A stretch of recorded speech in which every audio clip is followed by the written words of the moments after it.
हटा दो ये इतिहास झूठे हैं तुम्हारे। यहाँ जर्रे जर्रे पर सच है लिखा रे।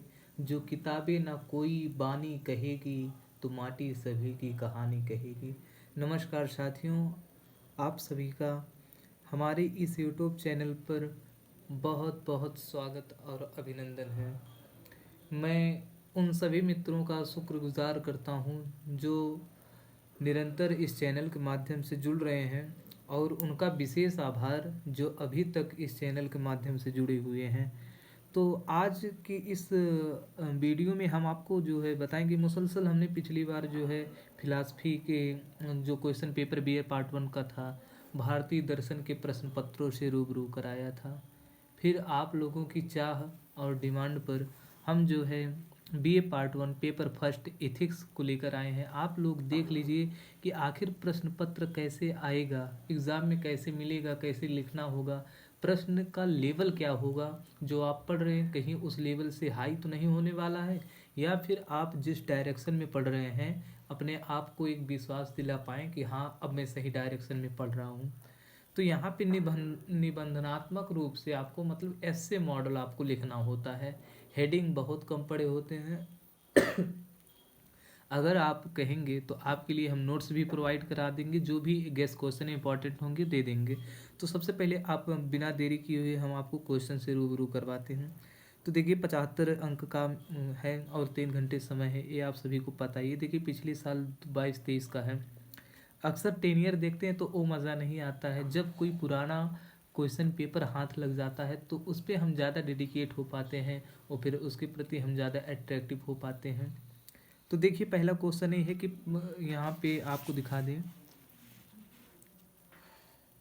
Attempt 5 question number 1 is compulsory. Attempt 2 question from section A and section B. All questions carry equal marks. तो यानी कि सभी अंक समान है और 5 प्रश्न के उत्तर दीजिए। प्रश्न संख्या 1 अनिवार्य है। खंड और बा से आपको दो दो प्रश्न करने होंगे। तो पहले हम शॉर्ट वाला देख लें कि अधोलिखित में से किन्हीं दो पर टिप्पणी कीजिए। देखिए एक टिप्पणी करने के लिए आता है और आप देखेंगे जो आप पढ़ रहे होते हैं शॉर्ट में लगभग आप 100 से 125 शब्दों में लिख सकते हैं। जैसे नियतिवाद, 102 पेज आप लिख दीजिएगा। नियतिवाद क्या है, ये 4 ऑप्शन मिलेंगे, इसी में से आपको 3 करना होगा, 2 करना होगा। नियतिवाद क्या है, इसके बाद स्वार्थमूलक सुखवाद क्या है, आपको इसकी विवेचना करनी होगी। या फिर सापेक्ष आदेश क्या होता है, पंच महाव्रत।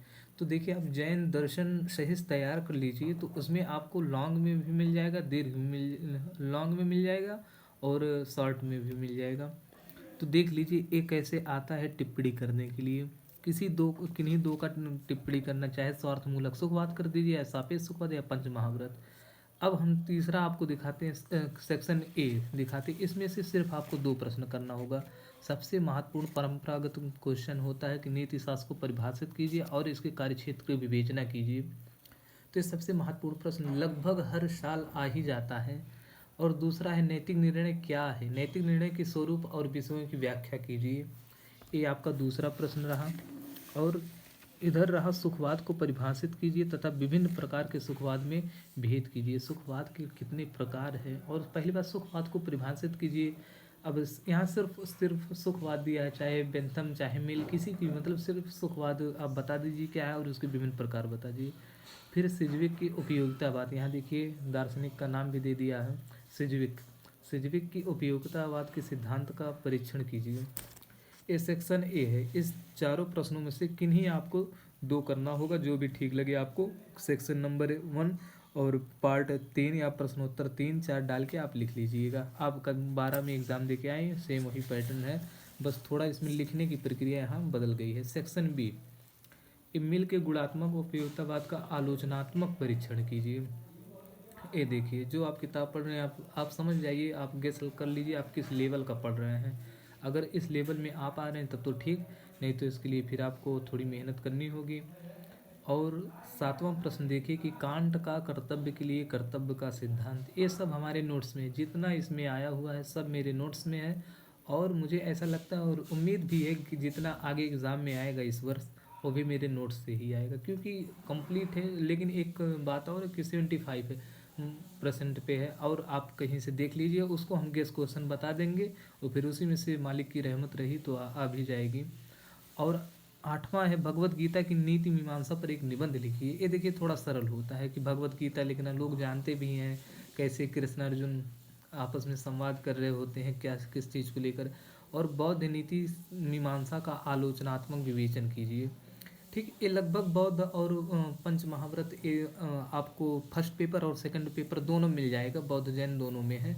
और नैतिक निर्णय, इन सभी को आप ध्यान से देख लीजिए और इस लेवल से आप तैयारी कीजिए।